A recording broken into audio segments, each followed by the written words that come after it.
इंसान को दुख कब होता है? जब उसका कोई प्यारा उसको धोखा दे दे। और धोखा क्या होता है? उसकी आज्ञा के विरुद्ध कोई भी काम करते, उससे बड़ा धोखा ही पर नहीं होता। मैं आपसे कोई भी आशा बांध लूँ कि मुझे इस आदमी से ये चीज़ मिलनी है, किसी से प्यार मिलना है, किसी से इज्जत मिलनी है, किसी से धन की सहायता मिलनी है। अंग्रेजी में एक्सपेक्टेशंस कहते हैं उसको।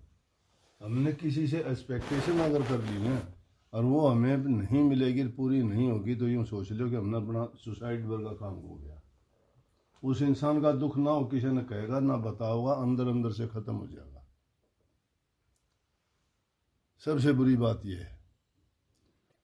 अब दूसरी बात आती है, संग इंसान को बिगाड़ता है। ये सत्संग की बात बताऊं, उसको कहीं सुनने में क्या फायदा है?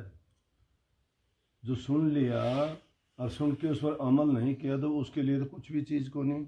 जिस तरह कुत्ते का अगर नारियल डाल दे, उसके पाँव मार मार के उसको गुड़ाए फिरेगा, खान पीने में उसने मिले नहीं कुछ भी, और वो कह दे कि मैंने तो नारियल ले रखा था, नहीं क्या मिलेगा उसको? इसी प्रकार से जो लोग सत्संग में आते हैं और सत्संग में आके जो सत्संग की बातों को सुन के उस पर अमल नहीं करते, तो वो अपने गुरु ने भी बुरा भला कहलवाते हैं, उस सत्संग को भी बदनामी होती है, उसकी तो जो होनी है वो तो खराब है ही। तो इंसान को अपना नहीं यूं सोचनी चाहिए मेरा मूल क्या है। सत्संगियों का मूल उसका गुरु है, उसका धर्म है। धर्म इंसान का क्या है? धर्म जो है आत्मा की मर्यादाएं हैं, उसकी शुद्धता है। धर्म ये किसी के बंद जाना कोई धर्म नहीं है। ये आदि धर्म तो अच्छे नियम का पालन करना है। आदमी के दुख किस चीज़ का होता है कि आदमी जिस तरह चलाना चाहता है अगला उसके उल्ट चलेगा, दुख हो गया। लेकिन गुरु, माँ बाप और आदमी का संरक्षक ये कभी भी अपने शिष्य का, पुत्र का और अपने चहेता का बुरा नहीं करना चाहेगा। खुद कष्ट और दुख उठा के भी उसको हर प्रकार से सुरक्षित, सुख और परेशानियों से बचाने का वो प्रयास करेगा। लेकिन जिसकी बुद्धि पर पर्दा पड़ जाता है और जिसको काल घेर लेता है, वो बचना बड़ा कठिन है। क्योंकि वो सिर्फ अपने दायरे में ही सोचता है, वो नहीं सोचता उसका हित किस चीज़ में है। और फिर ऐसे लोग जो हैं फिर वो दाव खेलना शुरू कर देते हैं। मैं तो सबसे प्यार करता हूँ, जिसमें जिसकी खुशी हो वो करता हूँ, लेकिन माँ अपने बच्चे को अगर वो अग्नि उठाना चाहे तो नहीं उठाने देगी। बच्चे को तो नहीं पता तेरा हाथ जलेगा, उसको तो लाल सुंदर लगती है वो, लेकिन माँ क्या करेगी? उसको पता है कि ये उठाएगा हाथ जलेगा।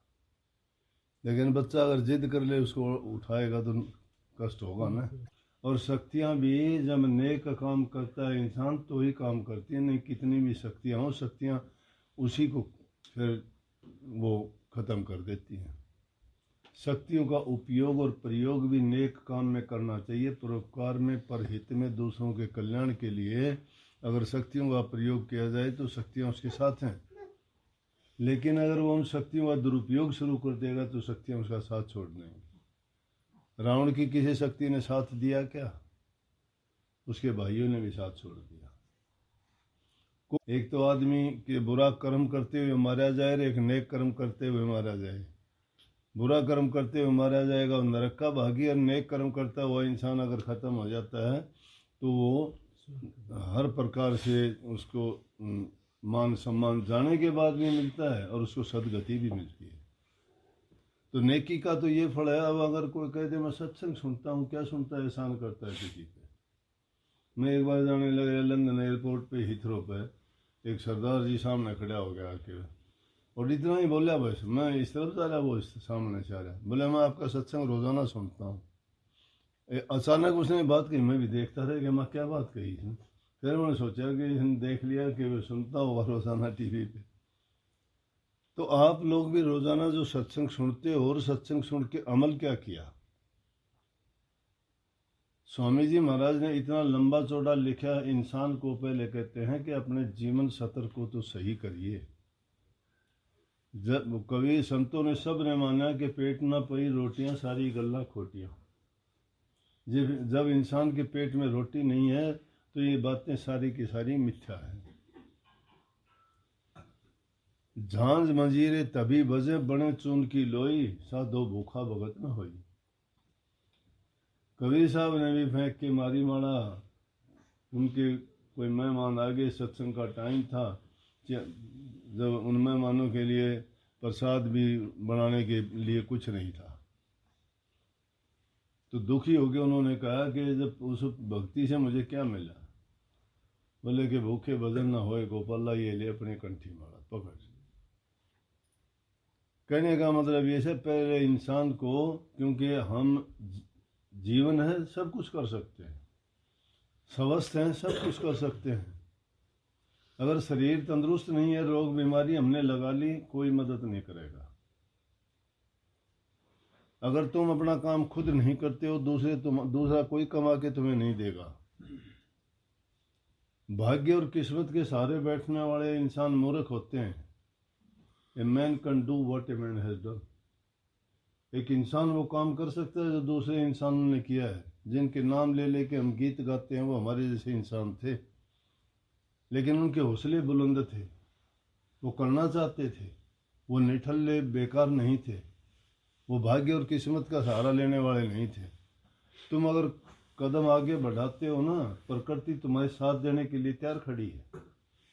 लेकिन तुम जब खुद उठ के प्रयास नहीं करते हो तो प्रकृति का कोई साथ नहीं देता। साथ के आदमी भी साथ छोड़ जाएंगे।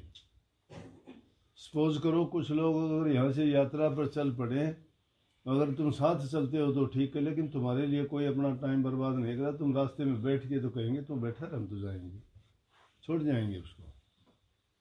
लेकिन हिम्मत करके जो चलता रहता है वो मंजिल को जरूर पा लेता है, देर अबेर से उसको मंजिल मिलती है। किसी के भरोसे और किसी के कर्जदार मत बनो। जिंदगी में काम करते हो, अपना काम खुद कमा के खाओ। अगर तुमने किसी दूसरे से लेके और आदत डाल ली ना मांगने की लेने की, किसी को दे नहीं सकते तुम। फकीरी भाषा यह है कि दे धरा तो दे, तू दे दे कुछ दे, देखे हो जाएगी फिर कौन कहेगा दे। अगर शरीर तुम्हें मनुष्य धरा है, मनुष्य का शरीर है, तुम देने लायक हो तो दो किसी को। जब ये मिट्टी में मिल जाएगा तुम्हारे से कौन मांगने आएगा। देने वाला दाता होता है, मांगने वाला भिखारी होता है। तुम अगर देने की आदत डालोगे, दोगे, तुम्हारा देने की आदत हो जाएगी। वो जो हाथ फैला लेता है ना, वो फिर कभी उसको हाथ उसका फैला ही रहता है जिंदगी में। अपने विचार और ख्यालात को जो ऊंचा नहीं रखता वो इंसान कभी नहीं उठता। संदीपन गुरु थे कृष्ण जी के। सुदामा जी जब एक ही विद्यालय में पढ़ते थे, जब एक दिन लकड़ियां लेने के लिए गुरु माँ ने उनको भेजा कि जंगल से सूखी लकड़ियां लेके आओ, और सुदामा और कृष्ण दोनों लकड़ी लेने के लिए गए। जंगल में गए तो जब चलने लगी, माँ का हृदय बड़ा कोमल होता है। उसने सोचा बच्चे क्या खाएंगे, क्या दे। अब वहाँ जंगल में उनका आश्रम था, उन्होंने थोड़े चने दे दिए, वो भी भुने हुए नहीं थे, और वो दे दिए किसको, सुदामा को, कि ले बेटा भूख लगे तो खा लेना। गए जंगल में जाके लकड़ियाँ काटने लगे, पेड़ों से तोड़ने लगे। बारिश आ गई, बड़ी जोर की बारिश आ गई। ठंडा मौसम हो गया, तेज हवाएं चलने लगी, तो पेड़ पे ही बैठ गए। तो एक पेड़ की दूसरी तरफ कृष्ण जी बैठे हुए हैं, दूसरी तरफ सुदामा बैठे हैं। अब कृष्ण जी तो जानते थे सब कुछ। उसने सोचा थोड़े चने हैं, इसको दूंगा तो मेरे पल्ले क्या रहेगा। उसने चुपचाप वो चने चबाने शुरू कर। और बारिश में चीज़ भी अच्छी लगती है, बाहर जाने भूख लगी हो तो और ज़्यादा भूख बढ़ती है। वो चने चबाने शुरू कर दिए। जब चने चबाते तो चना थोड़ा हार्ड होता है, आवाज़ आई कटड़ कटड़ की। कृष्ण जी बोले जानते हुए भी, बोले अरे सुदामा क्या बात है, जाड़ कैसे बज रही है। बोले सर्दी ज़्यादा लग रही है मुझे। मेरी जाड़ें सर्दी में बज रही है। ये नहीं कहा कि भाई मैं चने खा रहा हूँ, या ये उसने सोचा कभी ये बता दे तेरे से मांग ले। सारी जिंदगी सुदामा की जाड़ बजती रही, उसका पेट नहीं भरा। और कृष्ण जी दाता थे।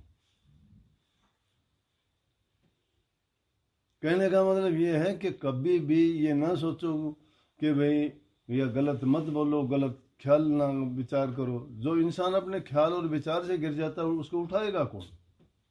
अपनी नज़र में जो गिर जाता है उसको कौन उठाता है?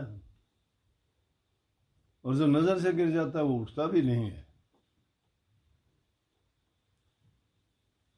तो जो आदमी अपने बारे में सोचता है कि मैं नेक काम करूं, भलाई करूं, नेक करेगा, किसी के रोके से नहीं रुकता। अरे एक आदमी जो रास्ते से भटक जाता है ना, आदमी सोए हो के तो उठा देगा, लेकिन अगर कोई बहाना कर ले उसको कौन उठा देगा? अगर कहीं चलते हुए मर भी जाओगे, कोई ना कोई कफन उठा देगा आप पर, कोई ना कोई मदद कर देगा। अगर कहीं आग लगी हुई है, कोई ना कोई बुझा देगा, लेकिन दिल की लगी आग को कोई नहीं बुझा पाएगा। इसलिए वो कभी विचारों से ना गिरो, हिम्मत करो। जो अगर लेटे हुए हो तो बैठ जाओ, बैठे हुए तो खड़े हो जाओ, खड़े हो तो चल पड़ो, चल पड़े हो तो भागना शुरू करो। भागो, मंदिर करीब आ जाए। सबको